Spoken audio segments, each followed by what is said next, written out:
Comenzaremos con el audio sobre la biografía de Cervantes. Este hombre, Miguel de Cervantes Saavedra, nace en Alcalá de Henares el 29 de septiembre de 1547.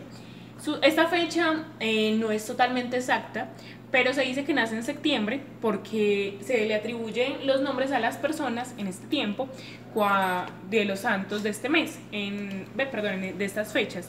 Exactamente el 7 de septiembre es el día de San Miguel, entonces por eso se le pone Miguel. Y Cervantes fallece en Madrid el 22 de abril de 1610 a causa de una diabetes que padecía. Yo tengo algo importante sobre la muerte. Más específicamente se llama diabetes mellitus.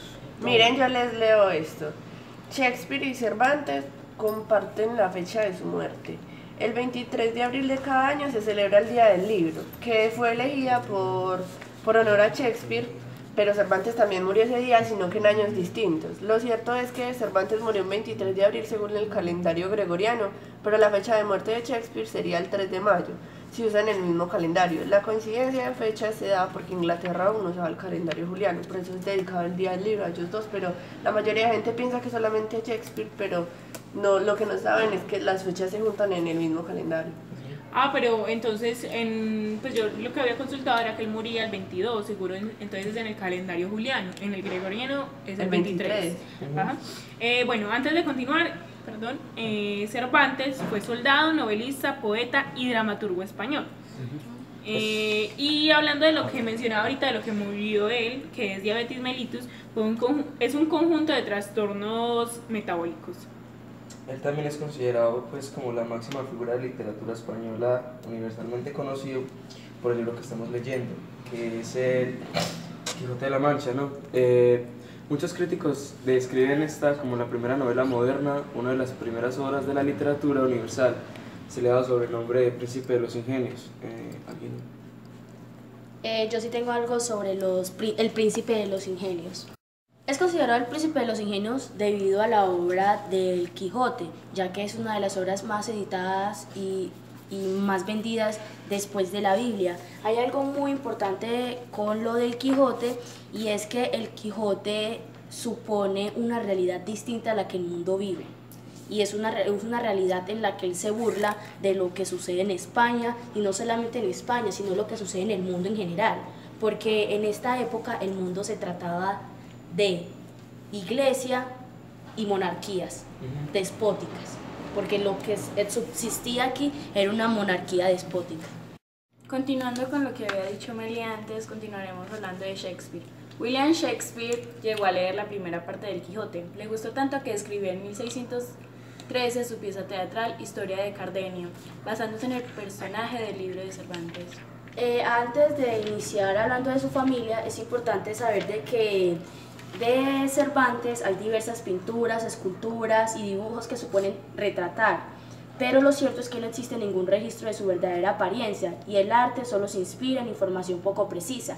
De este tema estuvimos hablando en el capítulo anterior, y aquí se los quería aclarar, y era que de él no se conoce exactamente su apariencia. Y yo creo que todas las imágenes que podemos ver, o imágenes no, pinturas que podemos ver de Cervantes, son parecidas, siempre son las mismas. Entonces, yo también tengo otro dato, que es que él le hizo contribuciones al idioma que hasta llegaron a cambiarlo. Las obras de Cervantes fueron muy importantes, que generaron cambios en el idioma español, y algunas personas lo llaman el idioma de Cervantes. También respecto a su muerte, se dice que su tumba solo se pudo encontrar en el 2015 o del 2014 al 2015, porque él falleció en 1616 a los 68 años y fue enterrado en una tumba sin lápida ni nombre, para que solamente supieran pues los que lo enterraron y ya. Y en el 2015 un grupo de científicos pues comenzaron como a estudiar eso y encontraron los verdaderos restos de él. Bueno, yo quiero corregir algo que nos decía Melissa ahorita, y era de la fecha de la muerte que compartían Shakespeare y Cervantes. La verdad es que según el calendario gregoriano que se hablaba, Cervantes sí murió el 23 de abril, pero Shakespeare murió años después, un 3 de mayo, en el mismo calendario. Entonces solo se comparte, es por el 23 de abril de cada año se celebra el Día del Libro. Hay algo también demasiado importante sobre lo que hablaba Melissa, sobre el lugar en el que se entierra Miguel de Cervantes y que fue hallado, en 2015 solamente por un grupo de científicos. Y es que Cervantes, según personas, dicen que era ser enterrado en el convento de las Trinitarias de la calle Huerta en Madrid. Este deseo fue motivado desde su presidio en Argel, donde fue esta orden la que intermedió y ayudó al autor y a su hermano a lograr la libertad. Además, hay algo que es muy bueno, y es que la carrera de dramaturgo se vino al traste con la irrupción de Lope de Vega, que introdujo las bases del teatro moderno actual. A partir del éxito de Lope de Vega, ningún empresario quiso contratar las obras de Cervantes. Es que yo quiero hacer una aclaración aquí con lo de Lope de Vega y Cervantes. Lo que sucede es que al Lope de Vega pues, sacar esta nueva ideología, Cervantes cambia mucho lo que es las prosas. Entonces ya dicen que el estilo prosista de Cervantes es muy antiguo y demasiado... Perfecto. No, antiguo y por decirlo, pues sí, antiguo en el sentido de que ya con las nuevas ideologías de Lope de Vega, por eso lo que dice la compañera Angélica. Y hablando más de Lope de Vega, Cervantes admiraba a Lope de Vega. Ahí hay una mucho. competencia entre O sea, los dos. sí, él lo Pero admiraba había una demasiado. rivalidad. Pero había una rivalidad que se ha visto y que nosotros podemos haber En el mismo leído, libro. nosotros mismos hemos leído. Vea que en el libro podemos encontrar algunas palabritas que Hacen hacen referencia. alusión a lo que era Lope de Vega, pero al igual Cervantes tenía como una lejanía con Lope de Vega, ya que Cervantes hizo un poquito más famoso cuando llegó Don Quijote y bajó a Lope de Vega, sabiendo de que Lope de Vega era menor. Y quiero decirle una cosa que encontré según Rutas con Historia, es una fuente muy importante, que es el 25 de noviembre de 1565 nació en Madrid Lope Félix de Vega Carpio, apodado el Fénix de los Ingenios, por haber sido autor de más de 1500 comedias en pleno cenit del siglo de oro español. La vida de Lope de Vega fue tan rica y variada como su obra. Cervantes le llamaba el monstruo de la naturaleza. No se sabe si por eso mismo o de forma despectiva que estaba con enemistad con él. Por eso Sí. entonces, ahí me queda como que enemistad, ¿por qué enemistad si los dos eran tan grandes?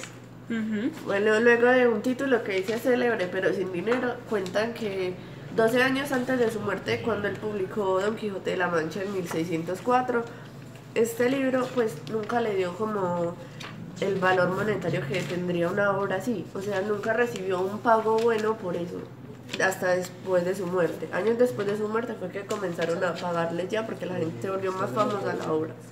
Exacto, y esta obra es tan importante que se puede decir que Cervantes tuvo grandes aportes en el idioma español, tanto que hicieron cambios en este. Entonces por eso lo describen en muchas ocasiones como el idioma de Cervantes. Volviendo a lo del tema de la rivalidad de Lope de Vega con Cervantes, Lope de Vega era 15 años más joven que Cervantes, pues Lope había nacido en 1562 en Madrid, donde residió la mayor parte de su apasionada vida. Aquí en comparación pues con Cervantes, me gustaría decir que, según me había dicho Angélica, Cervantes logró con el Quijote muchas cosas que Lope de Vega no hizo en todo lo que hizo con todos los libros que hizo y sus poemas, y es por eso que pues digo yo el tema de la rivalidad que existe entre los dos, porque Cervantes puede decirse que es un prodigio de la escritura, mientras que Lope de Vega, con una vocación ya más enfocada en la literatura, no alcanzó, por decirlo así, todos estos logros que logró Cervantes con una obra tan excelente como El Quijote de la Mancha. Aunque el Quijote no siempre fue popular, el Quijote era una relevancia. Siempre fue infravalorado y considerado un libro cómico y con poco fondo. Tuvo que llegar un inglés llamado Henry Fielding en el siglo XVIII a reivindicar la obra cervantina como digna de ser imitada como novela moderna, con modelo de satiría seria y moral. Lope de Vega no era como Cervantes. Cervantes fue un hombre discreto y moderado, y Lope de Vega fue hombre de grandes pasiones. Eso sí, siempre positivas. Creó y moderó uno de los teatros más importantes de la historia, y fue la poesía lírica, el poeta lírico y literato, un enamorado de las mujeres, por no decir mujeriego, empedernido como amante, marido y padre de familia. Bueno, yo quiero agregar algo, que es que en 1604 En agosto, Cervantes está buscando unos elogios para para preliminar el Quijote. Entonces Lope de Vega, en una carta al duque de Sesa, dice: de poetas no digo, buen siglo es este. Muchos están en cierne para el año que viene, pero ninguno hay tan malo como Cervantes, ni tan necio que alabe a Don Quijote.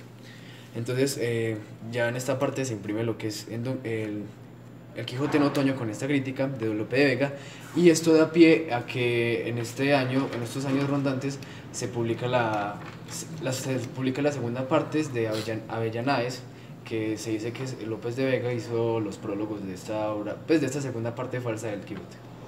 Bueno, yo creo que deberíamos continuar con la historia como tal de la vida de Cervantes. Bueno, antes de comenzar con la historia de la vida de Cervantes, quiero decir algo muy importante sobre el libro del Quijote. Porque Don Quijote de la Mancha es un verdadero laberinto de espejos donde todo, los personajes, la forma artística, la anécdota, los estilos se desdoblan y multiplican en imágenes que expresan la realidad, la sutileza infinita diversidad de la vida humana. Bueno, entonces ya ahora sí continuemos con lo que es su familia y todo eso. Yo tengo otro dato importante. Ah, bueno, síguele, tranquila.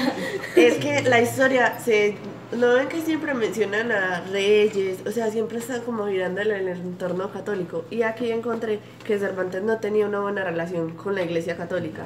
Lo excomulgaron no una vez, sino 3 veces. Excomulgar significa negarle los sacramentos, o sea, lo aislaron como de la religión, porque él quiso intentar hacer una recaudación de impuestos y la iglesia nunca se lo aceptó, pues nunca estuvo como de acuerdo con él y por eso lo hicieron 3 veces. Y antes de iniciar hay algo muy importante de Cervantes, y es que y Lope de Vega, y es que no solamente se menciona Lope de Vega, sino también Lope de Rueda, que Lope de Rueda era como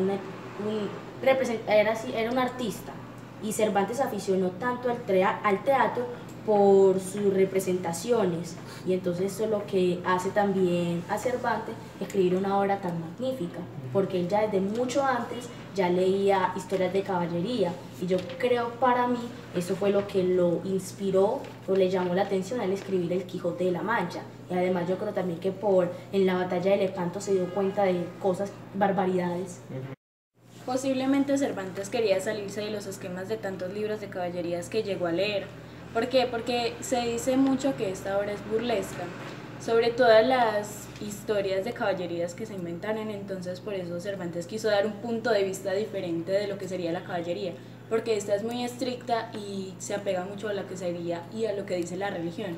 Entonces Cervantes, para burlarse de todos ellos, quiso dar a conocer muchas cosas que pasaban sin escrúpulos. Y hay algo que me causa a mí risa sobre Cervantes, y es que el éxito del Quijote fue inmediato y considerable, pero no le sirvió para salir de la miseria. Al año siguiente, la corte se trasladó de nuevo a Valladolid, y Cervantes con ella, el éxito del Quijote, le permite publicar otras obras que ya tenía escritas: los cuentos morales de las novelas ejemplares, El viaje del Parnaso y Comedias y Entremeses. Eso fue uno de los libros que hubo después del Quijote. Ahora sí, volviendo a la historia, hablando de los padres y de la familia, pues de la familia en general, los papás eran Rodrigo de Cervantes y Leonor de Cortinas. ¿Qué voy a decir, Meli? Fue bautizado el 9 de octubre de 1547 en la parroquia de Santa María la Mayor. Y que el papá Rodrigo de Cervantes fue un cirujano que padeció de sordera, y su madre era solamente una dama española. Y gracias a eso él tuvo que servirle muchas veces de intérprete, porque el papá no podía pues como entender lo que la gente decía. Y él fue el cuarto de los 7 hermanos que tuvo Rodrigo. Yo tengo aquí algo sobre el papá, pues Rodrigo. Es que hay una crítica que dice que hombre que hace ligaduras y cura otras enfermedades. ¿Qué va a decir de esto a médico la mitad del justo precio en el juez de los divorcios? También es algo sobre la sordera del padre. Es que es una secuela de una enfermedad infantil, que lo dejó pues en la sordera, que se averiguó por un documento exhumado por Cristo Ligua.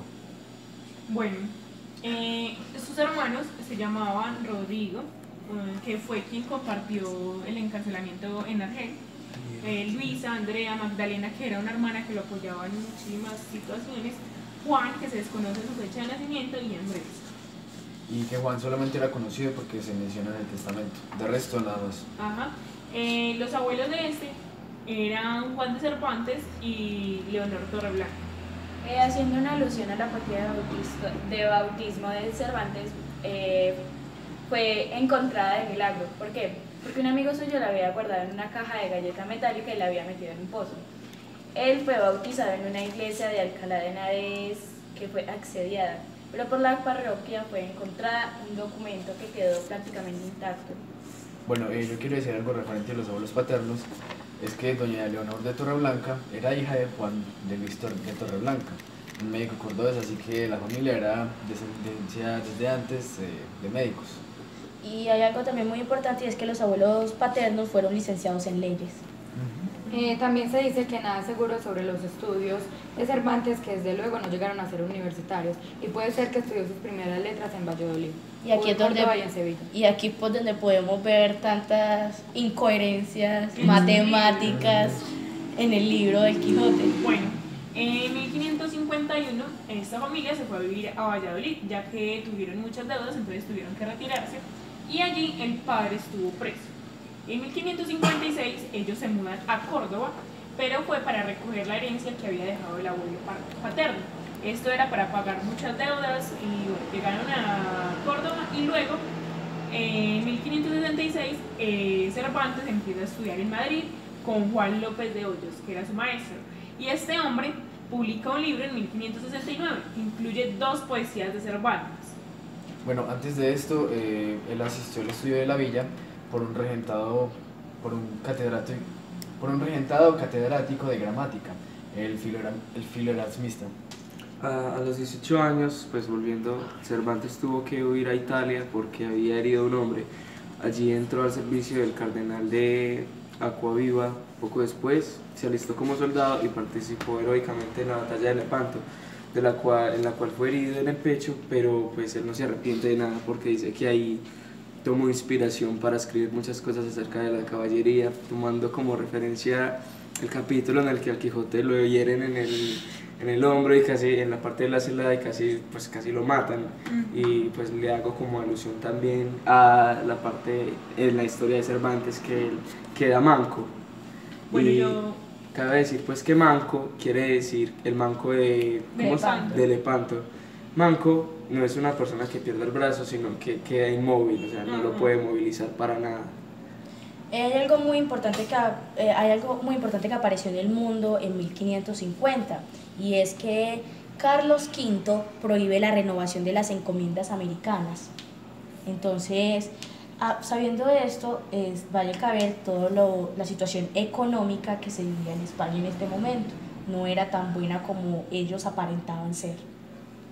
Bueno, antes de contar lo que pasa, pues como cuando ellos los encarcelan en Argel, yo quiero contar lo que pasó después de que él saliera de esta batalla de Lepanto, que como tal fue una batalla naval entre la Armada de la Santa Liga versus la Armada Otomana.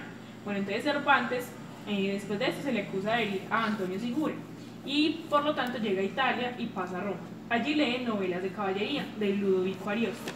En Italia se pone al servicio de Giulio Acquaviva, que sería el cardenal en 1570. Nos adelantamos un poquito a la historia ahí porque nos faltó decir pues que yo encontré acá que la primera acercación como a la literatura que él tuvo fue cuando Juan López de Hoyos publicó un libro sobre la enfermedad y la muerte de la reina Isabel de Valois, la tercera esposa de Felipe II. En el libro tenía 2 poemas de Cervantes, a quien llama nuestro caro y amado discípulo. Esas son las primeras acercaciones pues, que tiene a la literatura, y en esos años él se dedicó a aficionarse por el teatro, viendo las representaciones de Lope de Rueda. Como lo decimos ahorita, hay algo también que me llamó mucho la atención y es algo que concuerda con uno de sus viajes, los viajes de Cervantes, y es en 1555.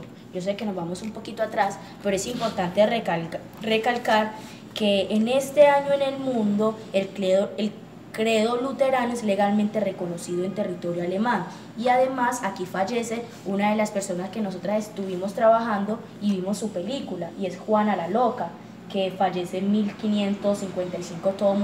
Todos nosotros sabemos que fallece en una torre por allá alejada por supuestamente estar loca.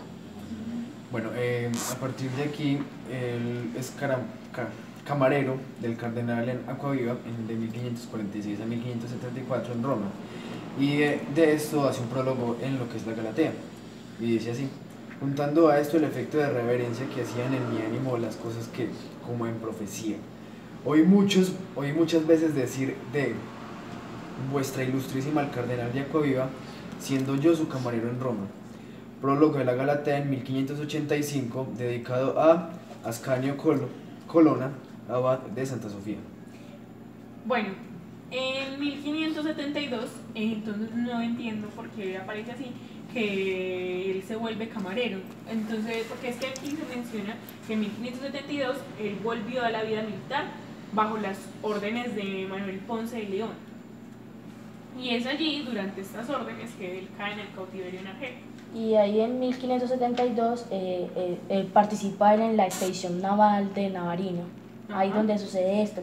Y hay algo muy importante, y eso que en 1570 fue cuando él se alista como soldado en las fuerzas comandadas por don Juan de Austria y toma parte en la fracasada expedición a Chipre.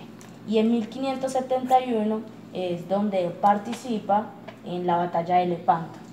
Después de Cervantes haber participado en la lucha de la batalla de Lepanto, es donde él se siente demasiado orgulloso, y ahí es donde queda a honor el prólogo de la segunda parte del libro, por esta batalla.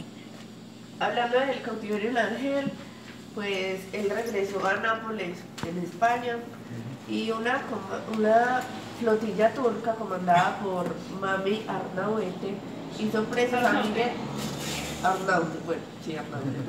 Hizo presos a Miguel y a su hermano Rodrigo el 26 de septiembre de 1575. Fueron capturados a la altura de Cadaqués de Rosas o Pálamo, en una zona que actualmente recibe el nombre de Costa Brava, y llevados a Argel. Ahí fue pues cuando los llevaron a la cárcel.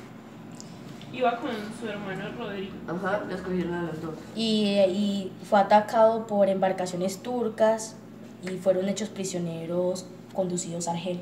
Lo más gracioso es que ellos, o sea, la familia mandó como una plata y se dejaron salir a Rodrigo.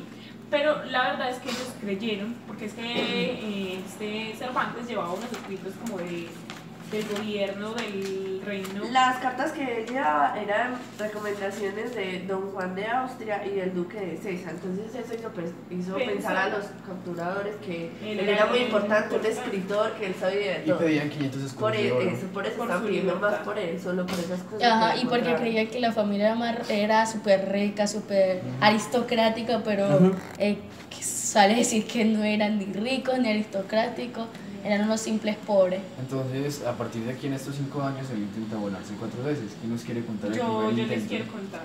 La primera fuga fracasó porque en este intento de huir, ellos son abandonados por el guía moro en el camino a Orán. Entonces debieron regresar con sus guardianes y pues en este caso fueron encadenados de nuevo. Y yo creo que por eso es que Cervantes hace una alusión al Quijote con los moros, que él los llama mentirosos y traicioneros. Será por eso también Por eso que sí, dice Jamés de mentirosos. Heli, que lo llama traicionero, mentiroso, autor falso del Quijote.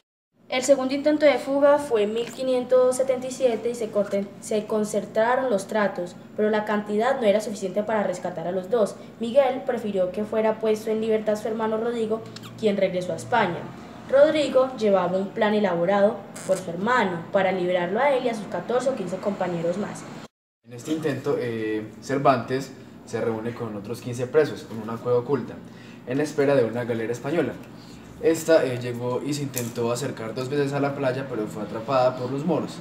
Entonces los cristianos escondidos en la cueva fueron también apresados, y esto fue por culpa de un dorador. Pues se le hacía llamar el dorador, que fueron apresados todos en ese momento.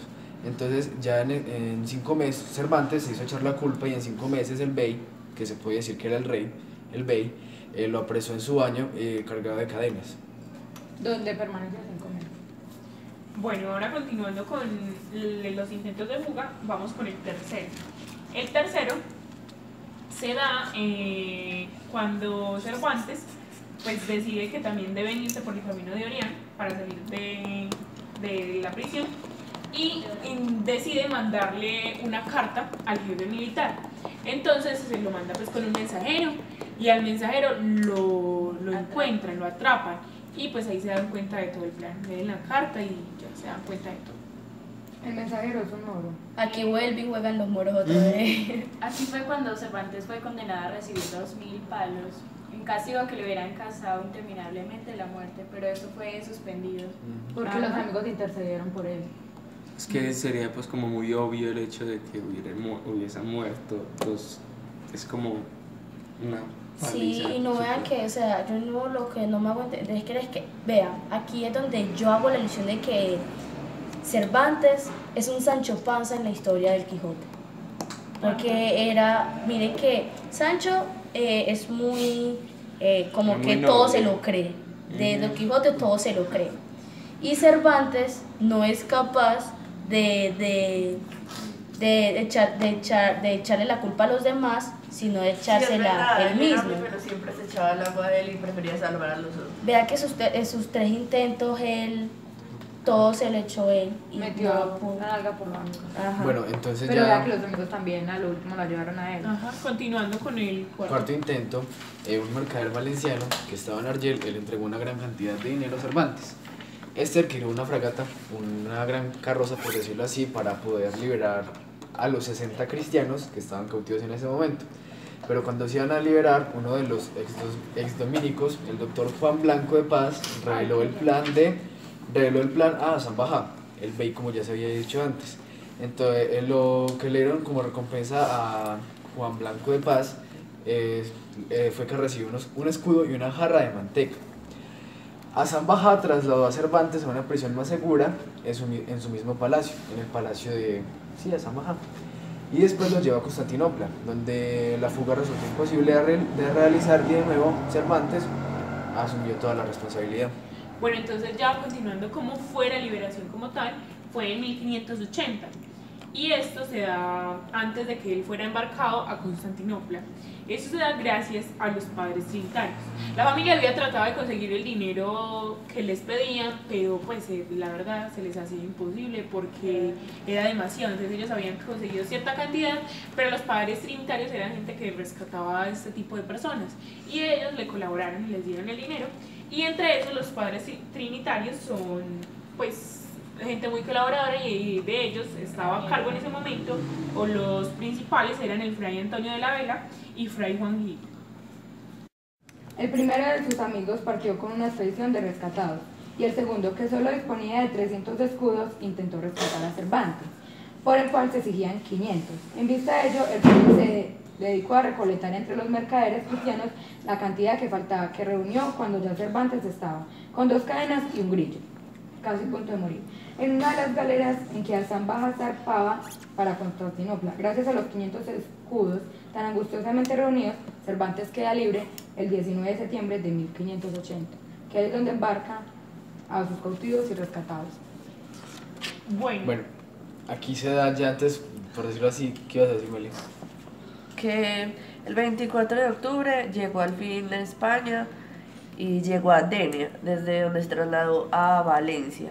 En noviembre o diciembre regresó con su familia a Madrid y en mayo de 1581 Cervantes se trasladó a Portugal, donde se hallaba con la corte de Felipe II con el propósito de encontrar algo con lo que pudiera rehacer su vida y volver como a empezar, pagar las deudas que había contraído su familia por el rescate de él, y para esto le encomendaron una misión secreta en Orán, puesto que tenía muchos conocimientos de la cultura y costumbres del norte de África. Por eso trabajó y recibió 50 escudos, volvió a Lisboa y a finales retornó a Madrid, volvió a y Madrid. se dice que en ese tiempo pudo haber escrito la Galatea, publicada en Alcalá en 1585. En 6 libros, que solamente publicó la primera parte y una gloga de la segunda parte. Hay algo muy importante y es que aquí mencionan al rey Felipe II. El rey Felipe II era muy importante porque en 1560 Felipe II traslada la corte de Toledo a Madrid. Y otra cosa muy importante y es que en 1570, sobre la historia de Felipe II, se casa con Ana de Austria, hija del emperador alemán Maximiliano II. Aquí Cabe decir pues que en España, 11 años después de una ausencia que tuvo, encontró a su familia en una situación aún más penosa, por la cual se dedicó a realizar encargos para la corte durante unos años. Y vean que este Felipe II, mientras que Cervantes estaba en la cárcel, en 1575 se declara por segunda vez la quiebra del estado de Felipe. O sea que él no era muy buen monarca. Y antes de Cervantes escribir la Galatea, él tuvo una relación amorosa con Ana Villafranca y es donde tiene una hija que se llama Isabel de Saavedra. Pero después de esto, el 12 de diciembre de 1584, Miguel de Cervantes se casó con Esquivias, con Catalina de Salazar y Palacios, y muere Ana Villafranca. Yo quiero decir algo, que es que ella no se reconoció inmediatamente como Isabel Saavedra, sino como Isabel Rodríguez, porque Ana Villafranca estaba casada con Alonso Rodríguez, un tabernero.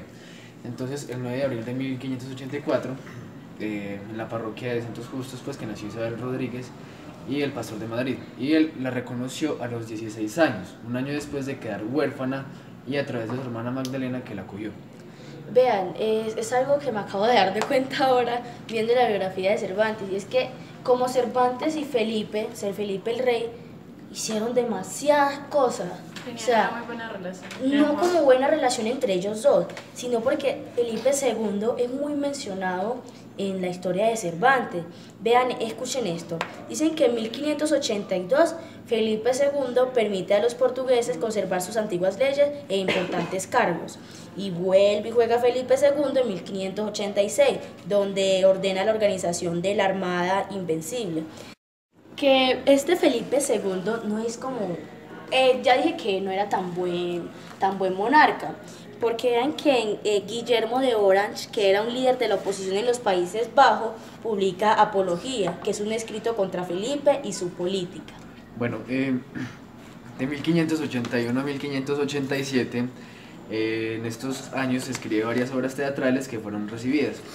De las obras dramáticas unas de ellas fueron, de las obras dramáticas de esos años conservamos solo Los Tragos de Argel, que se trataba de vivas series de estampas sobre la vida de los cautivos como marco para una historia de amores cruzados entre Aurelio y Silva, y Yuf y Sahara.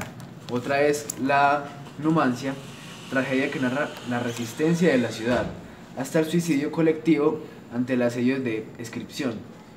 Y una versión un poco fiable de La Jerusalén, adaptación de algunos momentos de la Jerusalén Liberata de Tasso. Bueno, yo también quiero contar algo que, pues, un dato importante de 1587, y es que él viaja a Andalucía como comisario de la Armada Invencible. Y durante esos transcursos, él pasaba constantemente por Toledo y La Mancha. Entonces, en eso quiero resaltar que por eso es que tanto se menciona en el libro, en Don Quijote de la Mancha, pues La Mancha como tal y Toledo. Bueno, yo había leído también que gracias a esos viajes que él comenzó a hacer, el matrimonio como que no le dio frutos, porque ellos no tuvieron hijos y la relación era disque infeliz. Pero a pesar de eso, se dice que él se inspiró en su esposa Catalina para hacer algunos personajes de Don Quijote, y mencionan a Sabino de Diego, que en los capítulos que hemos leído no hemos llegado ahí, pero después lo vamos a ver. Y también lo hace con Ana Franca. Pues Ana Franca también hace que en noviembre escribió un soneto con Estambrote al túmulo del rey que se hizo en Sevilla, que Cervantes juzgaba honra principal de mis escritos. Y este escrito que le hizo a Ana Franca decía así: voto a Dios que me espanta esta grandeza y que me diera un doblón por describilla, porque a quien no suspende y maravilla esta máquina insigne, esta braveza. Por Jesucristo vivo, cada pieza vale más que 1.000.000 y que es mancilla. Que esto no dure de un siglo, oh gran Sevilla, Roma triunfante en ánimo y riqueza. Apostaré que la ánima del muerto, por gozar este sitio hoy ha dejado el cielo de que goza eternamente. Este oyó un valentón y dijo: es cierto lo que dice Boacé, seor soldado. Y quien dijere lo contrario, miente. Y luego, incontinente, caló el chapeo, requirió la espada, miró al soslayo, fuese y no hubo nada. Bueno, continuando, Cervantes se queda en Sevilla en 1588, deja pues de hacer como sus viajes como comisario y en 1594 sería recaudador de impuestos y en ese trabajo tuvo muchísimos problemas y fue encarcelado en 1597 en la cárcel real de Sevilla y allí es donde empieza a engendrar la obra Don Quijote de la Mancha. Esto se relaciona con lo que yo ahorita les conté sobre la iglesia, porque él comenzó a recaudar fondos sin la autorización de la iglesia y al final, cuando fue metido a la cárcel, el banco en el que él estaba metiendo esos fondos, esas recaudaciones, se quebró. Entonces esto hizo que pues como que a él lo culparan y lo mandaran a la cárcel. Y vean que hay algo demasiado importante, y es que Cervantes no se quedó quieto, o sea, el man está manco y sigue peleando y sigue intentando ir a batalla y cree que él puede hacer todo. Y yo aquí creo que él es un Quijote, porque vean que Quijote le hieren y él sigue normal en su batalla. A Cervantes lo hieren y él sigue normal en su batalla. Y vean que en 1590 él manda una petición para viajar a las Indias y él es negada esta vez. Ay, por eso es que crea Don Quijote de la Mancha. En 1606, él decide casar a su hija Isabel. Y en 1609 y 1611 murieron sus hermanas Andrea y Magdalena y la familia Cervantes quedó reducida a su esposa y a su Pero sobrina. hay que decir antes de eso que Constanza. este encarcelamiento no duró mucho, fue muy cortico. Fue en Castro del Río, Córdoba, en 1592, pero pues él salió de ahí muy rápido y inició su carrera dramática. Yo aquí quiero hablar algo que vuelve y participa nuestro hermoso Lope de Vega, que en 1612, el 2 de marzo, en la Academia del Parnaso, en casa del conde de Saldaña, él prestó a Lope de Vega unos anteojos que, según el Fénix, parecían huevos estrellados, mal hechos. Y vean que en 1592 juega un personaje que leyó la obra de Quijote y es muy importante, y es Shakespeare. Shakespeare presenta en 1592 Ricardo III, una obra ejemplar también de él. Bueno, continuando con esto, en 1614, en septiembre, aparece el segundo tomo del ingenioso hidalgo Don Quijote de la Mancha, que en este tiempo es atribuido a Alonso Fernández de Avellana. El volumen lleva el pie de Tarragona, en casa de Felipe Roberto, pero fue impreso en Barcelona. Que fue aquí donde se confirmó la fe de rata, las cartas del duque de Bejar y del rey.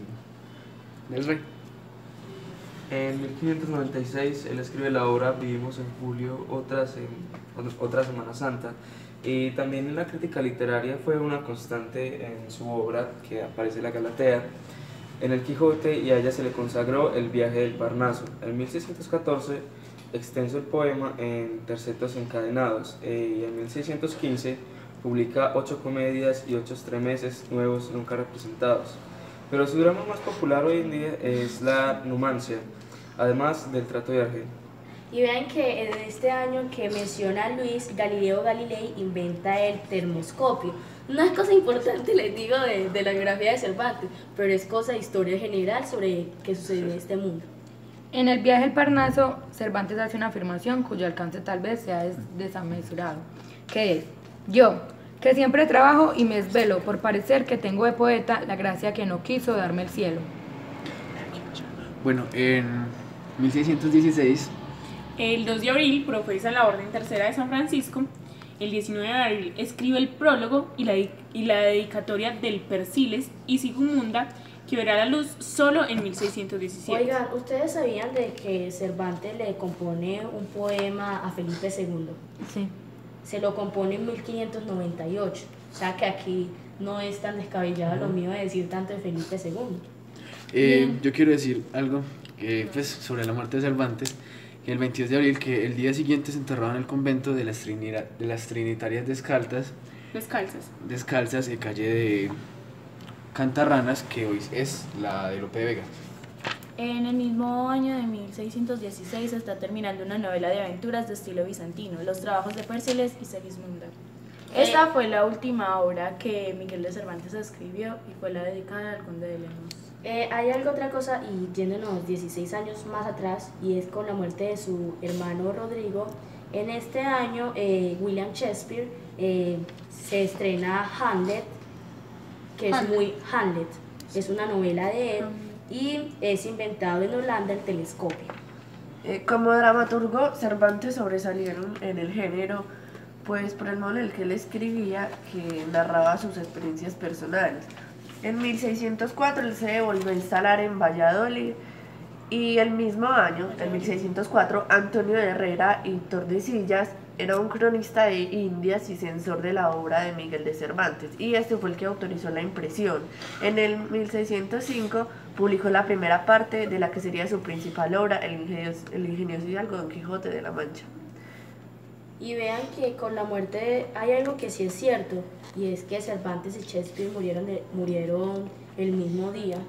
Pues no el mismo día, o sea, tienen la misma fecha de muerte, pero no concuerdan. Oigan, con ¿ustedes el sabían mes? que la primera parte se llama El ingenioso hidalgo Don Quijote de la Mancha y la segunda se llama El ingenioso caballero Don Quijote de la Mancha? Según lo que dice Angélica, no es que ellos hayan muerto en el mismo mes, sino que en Inglaterra se usaba el calendario juliano y en España el gregoriano, entonces se confunden esas fechas.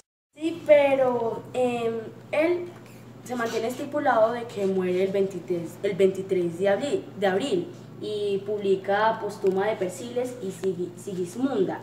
Y Shakespeare muere el 23 de abril, el poeta y dramaturgo inglés William Shakespeare. Y además, en este mismo año muere el escritor cronista peruano Garcilaso de la Vega, el Inca. Yo quiero decir algo por último. La poesía griega de Cervantes hay que buscarla principalmente en las composiciones intercaladas en la Galatea y en algunas del Quijote, como la canción de Grisóstomo. Cervantes mencionó en algunas ocasiones comedias suyas que se representaron con éxito y cuyos textos se han perdido, así como otras obras que estaba escribiendo o pensaba escribir. Entre las obras no escritas o inacabadas cabe mencionar la segunda parte de la Galatea. ¿Por qué la segunda parte de la Galatea? Porque de hecho los críticos o las personas que leyeron la obra la esperaban muchísimo porque fue una obra que les gustó mucho. El famoso Bernardo, quizá un libro de caballerías referido a Bernardo del Carpio, y Las Semanas del Jardín. También es posible que se haya pensado escribir una continuación del libro de caballerías de Belianís, de Grecia. Bueno, para terminar con el capítulo... Espérate, Beli, antes, yo tengo algo que decir sobre lo que se tenía que terminar de escribir de Belianís de Grecia. Es que en Belianís de Grecia escribe un poema referente al Quijote, pues sobre su locura, pero valentía. Entonces dice así: rompí, corté, abollé y dije, y hice más que en el orbe caballero andante. Fui diestro, fui valiente, fui arrogante. 1000 agravios vengué, 100.000 deshice. Hazañas di a la fama que eternicé. Fui comedido y regalado amante. Fue enano para mí todo gigante, y al duelo en cualquier punto satisface. Tuve a mis pies postradas la fortuna, y trajo del copete mi cordura, a la calva ocasión al estricote. Mas, aunque sobre el cuerno de la luna siempre se vio encumbrada mi ventura, tus purezas envidio, oh gran Quijote. Esta es la prosa, por decirlo así, que Belianís le dedica a Quijote. Bueno, así para finalizar les voy a contar que Cervantes quiso ser enterrado en el convento de las Trinitarias Descalzas debido a la relación que tenía con los trinitarios, con los padres trinitarios que le ayudaron a salir de la cárcel, ya que gracias a ellos fue que él volvió a empezar como una nueva vida. Entonces aquí damos fin a todo lo que ya es la biografía de Cervantes.